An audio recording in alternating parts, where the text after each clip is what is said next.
हाँ जी बेटा, तो लास्ट वीडियो में हमने किया था कि बर्नौलीज प्रिंसिपल, जहाँ से पता लगा था pressure energy per unit volume, kinetic energy per unit volume और प्रेशर, काइनेटिक और potential energy per unit volume, यानी कि रो जी एच, ये किसके बराबर था?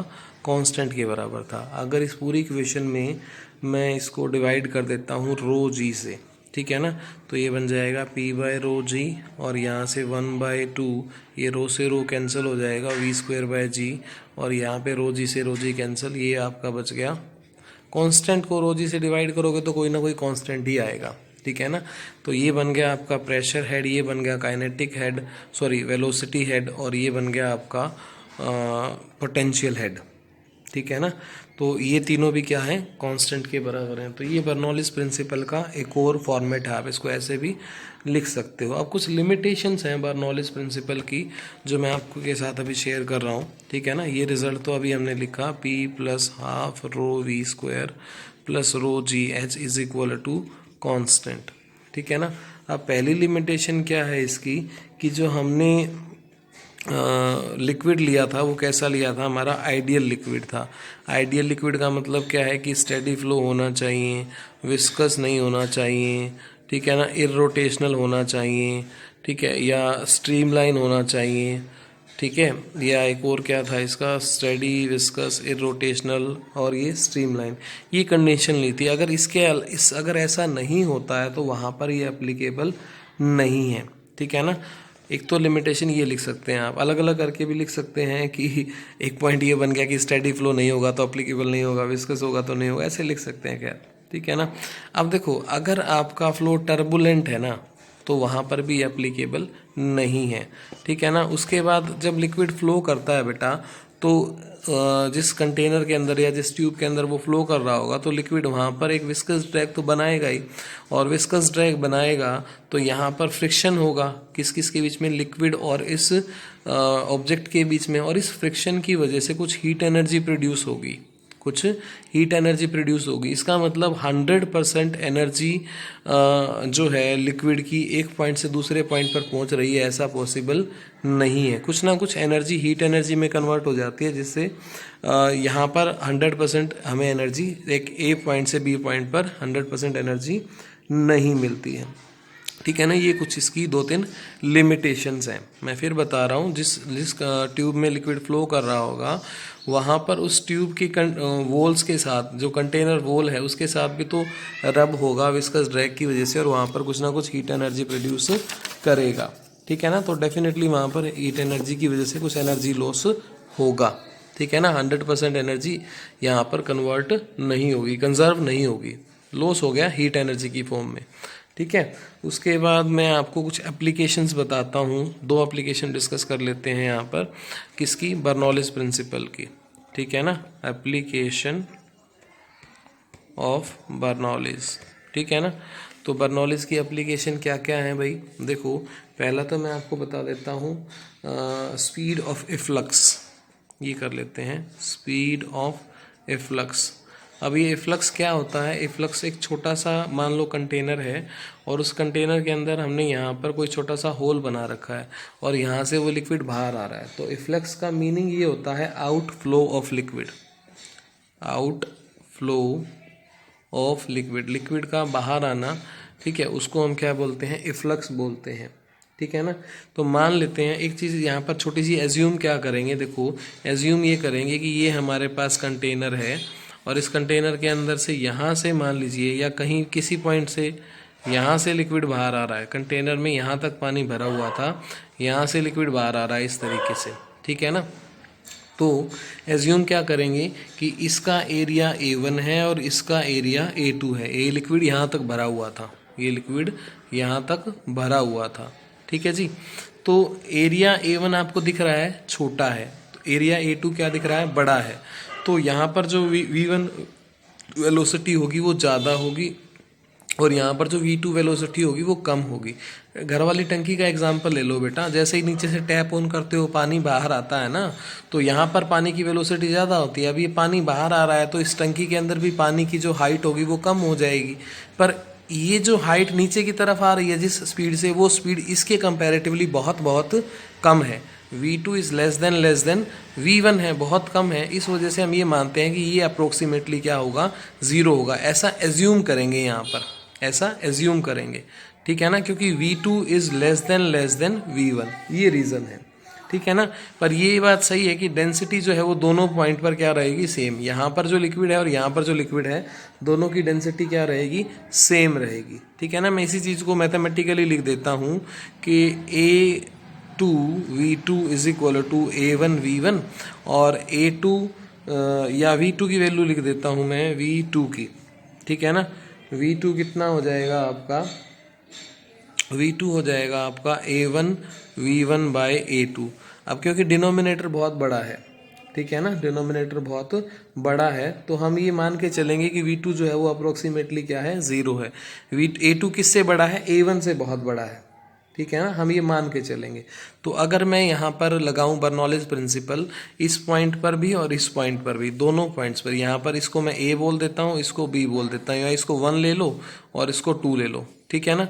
तो pressure energy per unit volume, pressure P1 लिख दिया मैंने, pressure energy per unit volume, फिर kinetic energy per unit volume, ठीक है ना, लिक्विड की डेंसिटी तो सेम है, ठीक है, तो kinetic energy per unit volume, और दूसरा रहेगा आपका प्रेशर हो गया, काइनेटिक हो गया, पोटेंशियल एनर्जी रो जी, मान लेते हैं ये हाइट कितनी है, ये हाइट मान लेते हैं y1 है, ठीक है ना, तो रो जी y1, ठीक है ना। इसी तरीके से सेकंड पॉइंट पर निकालेंगे क्योंकि कंजर्व है, तो सेकंड पॉइंट पर निकालेंगे तो यहाँ लिख देता हूँ प्रेशर एनर्जी, यहाँ पर प्रेशर कितना है, मान लेते हैं P2 है, ठीक है ना, यहाँ पर प्रेशर कितना है, P2 है, pressure energy plus kinetic energy, ठीक है ना। अब काइनेटिक एनर्जी निकालेंगे तो P1 कौन सा लिया था, ये लिया था, ठीक है। तो P1 पर एक काम करो, क्योंकि हम ये मान रहे हैं कि V2 जो है बहुत छोटा है, तो इसको अप्रोक्सीमेटली क्या ले लेंगे, ज़ीरो। एक मिनट, सॉरी, मैंने थोड़ा सा ये गलत ले लिया, दोबारा कर लेते हैं। फर्स्ट पॉइंट की बात करेंगे तो फर्स्ट पॉइंट पे प्रेशर एनर्जी कितनी हो जाएगी, P1, और काइनेटिक एनर्जी क्या हो जाएगी, हाफ रो V2 का स्क्वायर। यहाँ पर वेलोसिटी कितनी है, V2 है। अच्छा, ये दिक्कत है, यहाँ पर मैंने इसको पॉइंट को 1 ले लिया, तो इसको भी 2 ले लो ना, और इसको 1 ले लो, बात ही खत्म, फिर टेंशन नहीं रहेगी, ठीक है ना। ये लो जी, ऐसे ले लेते हैं। ये पॉइंट 2 है तो वेलोसिटी भी V2 है, ये पॉइंट 1 है तो वेलोसिटी भी V1 है। अब गड़बड़ नहीं होगी, अब कन्फ्यूजन नहीं होगा, ठीक है। तो प्रेशर एनर्जी यहाँ पर कितनी हो गई, P2, और काइनेटिक एनर्जी कितनी हो गई, हाफ रो V2 स्क्वायर। अब क्योंकि V2 बहुत छोटा है V1 से, तो इस पार्ट को क्या कर देंगे, नेगलेक्ट कर देंगे, ठीक है ना। और प्रेशर, काइनेटिक और पोटेंशियल, अब पोटेंशियल की बात करेंगे तो क्या होगा, रो जी एच क्या है यहाँ पर, हाइट कितनी है, y1 है, इसको भी y2 ही ले लो, फिर कन्फ्यूज़न नहीं होगा, y2 ले लो, ठीक है ना, थोड़ा सा इजी हो जाएगा समझने में। इसी तरह से इस पॉइंट पर निकालेंगे तो प्रेशर एनर्जी कितनी हो जाएगी यहाँ पर, P1, काइनेटिक एनर्जी कितनी हो जाएगी, हाफ रो V1 का स्क्वायर, और तीसरा क्या बच गया, इसको मान लेते हैं, इसको y2, हाइट को कितना मान लेते हैं, y2, तो ये हो गया रो जी y2, और ये सॉरी इसको y1, ठीक है ना, तो y1 हो गया। अब ये पार्ट तो ज़ीरो हो चुका है, तो अब हमें निकालना है, मान लो प्रेशर डिफरेंस निकालना है, ठीक है ना, या हमें निकालना है कि किस वेलोसिटी से लिक्विड बाहर आ रहा है, ये निकालना है। तो यहाँ पर P2 माइनस P1, इसको इधर ले आया, ठीक है। इधर अब क्या है, प्लस में rho G y2 minus y1 is equal to half rho V1 का स्क्वायर, ये बन गई ना इक्वेशन।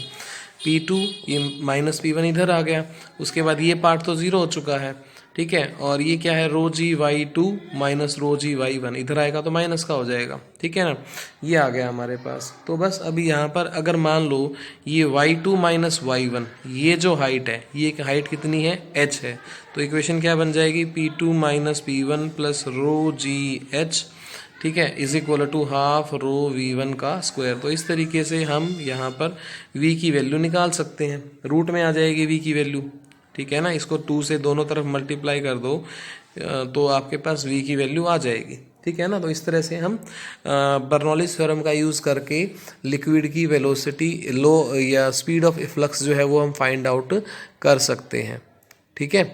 अच्छा, इसके बाद नेक्स्ट जो है आपका, वो है आपका वेंट्यूरी मीटर, ठीक है ना। वेंटूरी मीटर एक डिवाइस है जो लिक्विड का फ्लो मेजर करती है, ठीक है ना। वेंटूरी मीटर जो है वो एक डिवाइस है, वेंटूरी मीटर, वेंचुरी भी बोल देते हैं इसको, ठीक है ना। वेंचुरी या वेंटूरी मीटर जो क्या मेजर करती है, जो speed of rate of flow of liquid measure करती है, rate of flow of liquid through a pipe. किसी पाइप से लिक्विड किस फ्लो में, किस रेट ऑफ फ्लो से बाहर निकल रहा है। अब रेट का मतलब क्या है कि पर यूनिट टाइम हम वेलोसिटी उसकी कैलकुलेशन करते हैं। रेट का मतलब ये होता है यहाँ पे, ठीक है ना। और ये भी बर्नौलिस प्रिंसिपल पर ही बेस्ड है। तो इसमें क्या होगा, पहले मैं अरेंजमेंट अगर आपको बताऊं तो इस तरह से हमारे पास एक ट्यूब होगी, ठीक है जी, इस तरह से ट्यूब होगी और कुछ यहाँ इस तरह का अरेंजमेंट है हमारे पास, ठीक है। और ये हो गया इस तरह का, ये हमारा वेंटूरी मीटर है, ठीक है ना। यहाँ पर हमने एक लिक्विड फिल कर रखा है और एक लिक्विड यहाँ पर ऐसे फ्लो कर रहा है, और इस लिक्विड, इस फ्लो होने वाले लिक्विड की हमें रेट निकालनी है कि किस स्पीड से ये फ्लो कर रहा है। तो एक चीज़ का तो ध्यान रखें कि यहाँ पर जो लिक्विड होगा और यहाँ पर जो लिक्विड होगा उन दोनों की डेंसिटी अलग अलग होगी, और डेंसिटी अलग अलग होने से ये आपस में मिक्स नहीं होंगे। मैं फिर बोल रहा हूँ, डेंसिटी अलग अलग होने से ये दोनों आपस में मिक्स नहीं होंगे, ठीक है ना। ये इस तरीके से ले लो, इसको यू शेप ट्यूब बना लो, ठीक है ना। ये मान लो यहाँ पर लिक्विड इस साइड पर है और यहाँ पर लिक्विड इस साइड पर है, ठीक है ना। ऐसा क्यों, क्योंकि यहाँ पर प्रेशर एनर्जी कुछ होगी और यहाँ पर प्रेशर एनर्जी कुछ हो जाएगी। प्रेशर एनर्जी वेरी कर जाएगी। क्यों वेरी कर जाएगी, क्योंकि area of cross section very कर गया, ठीक है ना। ओवरऑल तो कांस्टेंट होता है ना। ओवरऑल क्या होता है, pressure energy plus kinetic energy plus potential energy constant होता है। तो अगर यहाँ प्रेशर एनर्जी ज़्यादा है तो यहाँ पर प्रेशर एनर्जी क्या हो जाएगी, कम, वेरी कर जाएगी, क्योंकि टोटल कांस्टेंट है। अगर एक जगह प्रेशर बढ़ रहा है तो एक दूसरी जगह क्या हो जाएगा, कम हो जाएगा, तभी तो वो बराबर हो जाएंगे ना। तो बस इसी चीज़ का यूज़ करके हमने इसको सॉल्व करना है, ठीक है। तो देखो हम ये ले लेते हैं कि इसके अंदर यहाँ पर जो लिक्विड है उसकी डेंसिटी ρ1 मान ली मैंने, यहाँ पर प्रेशर कितना है, P1 है, और इसका एरिया ऑफ क्रॉस सेक्शन मान लेते हैं कितना है, A1 है।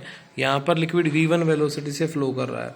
उसके बाद इस पॉइंट के ऊपर एरिया ऑफ क्रॉस सेक्शन कितना हो गया, A2 हो गया, और यहाँ पर लिक्विड किस वेलोसिटी से फ्लो कर रहा है, V2 वेलोसिटी से फ्लो कर रहा है। तो इक्वेशन ऑफ कंटिन्यूटी क्या कहती है, A1 V1 is equal to A2 V2। ये आपका है क्या है, इक्वेशन ऑफ कंटिन्यूटी। तो यहाँ से क्या बनेगा, A1 by A2 is equal to V2 by V1। एक तो ये हमारे पास मेथड बन गया। अब अगर हम दोनों टोटल एनर्जी निकालें, दोनों पॉइंट्स पर प्रेशर और प्रेशर काइनेटिक और पोटेंशियल निकालें, ठीक है ना, दोनों पॉइंट्स पर, ठीक है। तो देखिए क्या होगा, यहाँ पर प्रेशर एनर्जी कितनी बनेगी, P1, काइनेटिक क्या बनेगी, हाफ रो V1 का स्क्वायर, ठीक है ना।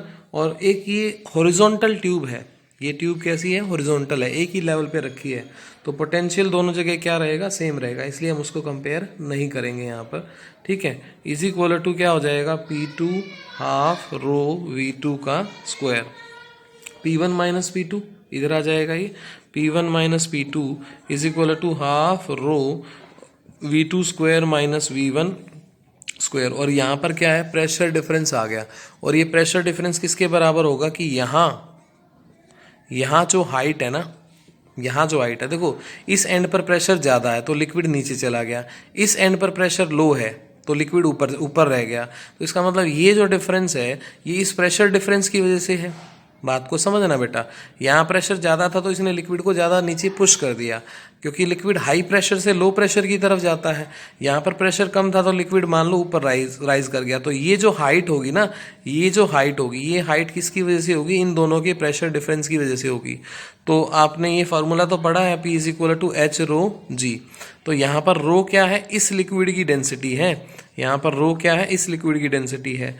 तो इसको मैं लिख देता हूँ ρ1, इसको मैंने बोला था ρ2, ठीक है। तो ये क्या हो जाएगा, H ρ2 G is equal to half ρ1 V2 square minus V1 का स्क्वायर, ठीक है ना।